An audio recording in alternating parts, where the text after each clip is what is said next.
market manipulation, Cardano chaos, and Iagon community magic. Keep watching to see why I'm bullish. Hey guys, another week, another circus in crypto. No intros, no fluff. We're just jumping straight into the charts. As you can see in the last week, things have gone up a little bit. Last 24 hours, things have gone up decently. This is on the back of some news that I'll discuss soon. We can see in the last 24 hours, Bitcoin's up 4.5%, 2.5 up on the weekly. Ethereum is 8, 24 hours, and 5.3 on the weekly. As you can see here, we were up a little bit higher, but we've corrected a little bit, which is normal. Cardano is up 8.9% today and 7.4% on the weekly. We'll take a look at the Cardano natives, so how they're faring against Cardano. So Night in the last week is down 3.2. World Mobile Token is down 16.8. If you look here on the monthly, like they've had some decent pumps, so it is expected for them to have some corrections. SNEC is up 4.3% and 4% in the last month. So some good strength being shown here. Iagon is up against ADA nearly 2% in the last month, so effectively just trading sideways. So starting with the news, the biggest story this week really is Jane Street. They're being sued by Terraform for market manipulation. Everyone in the space has sworn that there's been market manipulation of some sort going on. No real specific exchanges.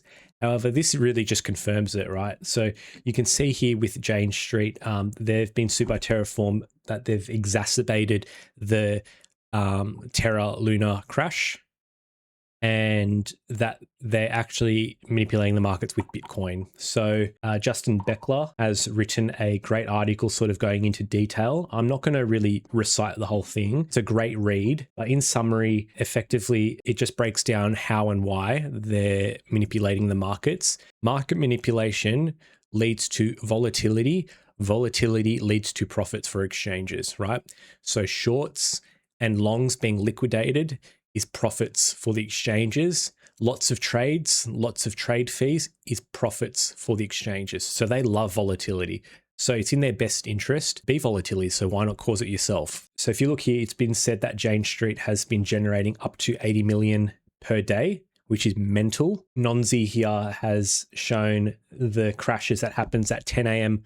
on the dot every day, because that's when trading opens, and just some suspicious activity from Jane Street as well. They've cleaned up their profile. So, you know, if you were innocent, you wouldn't really care about what's on your profile. So to me, that's suspicious and only adding fuel to the fire. So my two thoughts with the Jane Street situation and market manipulation in general, it's great that something's being done about it. It's great that it's been identified. And Clarity Act is just around the corner. So hopefully it cleans it up a little bit. I don't think we'll get rid of it 100%, but at least clean it up a little bit. My other thought is, though, Jane Street definitely isn't the only one. If exchanges love volatility because it gives them more trading fees, more longs and shorts liquidated, I bet you every single other exchange or major exchange is doing it because it's in their best interest to have volatility. They profit from it. So really, it just shows me what's out there, and it makes me a bit concerned that there's this much market manipulation. We all knew it, but now that we actually have some proof, a bit concerned. However, you can drown out the noise, and as long as you are buying projects that you've researched, that you have 100% conviction in, I think you can easily drown out the market manipulation noise. The markets will eventually turn. They can't go sideways forever. Can't be high volatility sideways action forever. They will turn.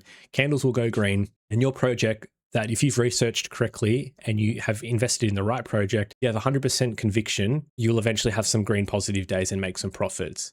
But if you've invested in projects that don't have much to offer and aren't backed by much, then yeah, you'll have some issues. My only piece of advice is pick the right projects, invest in projects that are actually offering something and not just a shitcoin. And you can ignore this noise because eventually things will turn green and positive for you. So now with some Cardano news, Project Catalyst is being handed over by IOG to the Cardano Foundation. Now this has received lots of mixed reviews by the community. Some saying that the Cardano Foundation isn't offering much. They haven't done much positive things for the community, and that because the Cardano Foundation is a massive holder of Cardano tokens, that they typically pick the winners for the Catalyst funds. So it's not right that they actually have more of their hands on this. The other side of that coin is that hopefully they can reevaluate what the Catalyst actually means and change a few parameters, because there's been a lot of issues with it. Those issues have come up in the last week, especially with certain people being known to be stealing funds. The biggest problem with the Catalyst, in my opinion, is one, there's no accountability. You can request your treasury funds be approved it. There's no accountability for completing what you were approved for on the treasury. So that's number one issue. Number two, there are a lot of proposals that are granted that don't really offer much. And I personally believe there are particular individuals in the ecosystem who are value extractors. They're not adding value to the ecosystem. They're setting up proposals for very soft ideas that don't offer much in the space of infrastructure or advancing the ecosystem. And they're being approved and they're extracting value. So one, people are promising to do great things and they don't, and they're just stealing funds. And two, people are proposing soft ideas and not offering much to the ecosystem. So at the end of the day, I think us ADA holders are losing out. The Treasury Fund is just giving away money willy-nilly to people, and they're not really providing much to the ecosystem. So my solution, there's obviously room for improvement on the solution, but I think we should be giving out loans first and foremost. And if the community, I don't know how it would be done, but if the community can put a vote out to say, was this worth it? Has it been completed to a adequate completion level and standard? Then your loan will be waived. So therefore it is a treasury fund, not a loan. Now this means that the people who are in charge of the proposals have skin in the game, right? If you're just like, hey, I'm just spending the treasury fund's money and I've got no skin in the game, I don't care if it fails, it's not my money, that's an issue. But if it's like, hey, this is currently a loan and I need to complete this to a set standard that the average Joe in Cardano community will think is adequate enough, then I need to work a bit harder and I need to provide a great product. See, there's a big difference there. Now, I don't think that idea is perfect. I think there are obviously some flaws. What are your guys' thoughts? How do you think we can improve the Catalyst proposal system? Because I think it's quite flawed at the moment and I think we can do better. I don't think there'll ever be a time we'll be absolutely perfect because I think we all have different opinions, but I do think there is some obvious room for improvement. And just take note on everyone who's complaining very vocally about this. I'm not going to name any names, but I personally think the people who are most vocal and against this are the value extractors. Look at the proposals that have been granted for these people. Look what they've provided as a result, and you'll find that they're providing low quality products that aren't offering the community much. That's all I say. I'm not going to say who they are. You can make your own decisions. So onto some positive news, specifically for Iagon. Dr. Quadrado, I've absolutely butchered his name, I'm sure. I'm sorry, dude. But he's actually taken it upon himself, and Dr. Zayas, they've taken it upon themselves to gather some investors, entrepreneurs, public figures, and hedge fund managers to get some investment on an idea of theirs.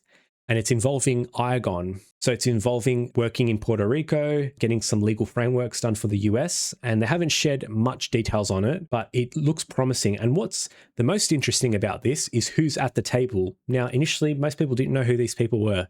I tried to put it through Grok. Grok didn't give me a great answer. I said, I don't know, dude. But Nav shared it and he said, probably nothing, just some guys sitting with investors that have poured over 7 billion in AI startups. Incredible. That's massive news. Dr. Quadrado, sorry, again, I'm butchering your name. He actually shared in Discord that this person is this person. He's the founder, CEO of Spark Compass. Spark Compass is a intelligent communication company, and it's endorsed by Qualcomm, CGI, Apple, NXP, Atos, HCL, and others. An individual who's opened up a company and is backed by some significant businesses and part of a group that's invested 7 billion in AI startups. They've got their eyes on Iagon, and community members in Iagon are taking it upon themselves to make more connections for Iagon. That is true crazy community spirit. And to me, you see people in a bear market, they're running away, they're scared, they don't want to touch it. These guys are running in straight to the fire and building something. And I think that's so impressive. These guys are so brave. These guys are so intelligent and strong and have great character to want to do this. So I'm watching these guys very carefully and I'm very interested to see what comes from it. So Iagon posted their 2026 roadmap. Now we can see in Q1, we've got the big Worth product integration and Fireblocks integration, which is a few days away. We're now 2602. So that's really cool to see. Revenue will be going up. APY will be going up. So watch that closely. And we've got some further things. So we've got Worth product expansion. We've obviously got UI stuff and other tech advancements. Worth product scale up. So it'll be interesting to see how this grows throughout the year. And with the scaling and the growing, you'll see revenue going up, which means more interest and revenue in Iagon stakers' pockets. And finally, just some other small news. Iagon just hired a front-end developer. So they're expanding their team. They've got their roadmap set out. They've got their goals that they're going to be kicking. They're expanding their team. They're in a very growth mindset at the moment. And I think that's so cool. And I'm very interested to follow them and see what happens. As you can tell, I'm very positive about Iagon. I think they're going to do great things this year. And I believe that will be reflected in their price this year. I'm so bullish on Iagon and I'm so excited for what's going to come this year. Missing in that roadmap was the F50. Nav did say he hopes there's a few pleasant surprises in the roadmap. So I think that's F50, and I think F50 will come shortly after Fireblocks because they're providing institutional integration into the Cardano system, and their F50 is an enterprise, they're an institution, and they want to be integrated into Iagon. So it's just my quick maths here, but we'll see what happens. Anyways, I hope you guys have enjoyed the video. If you found the information useful, please follow me on X and subscribe to me on YouTube. And if you have any feedback, questions, please drop a comment and a like. I really appreciate it. And I'll see you guys for the next video. Thanks. Have a good week.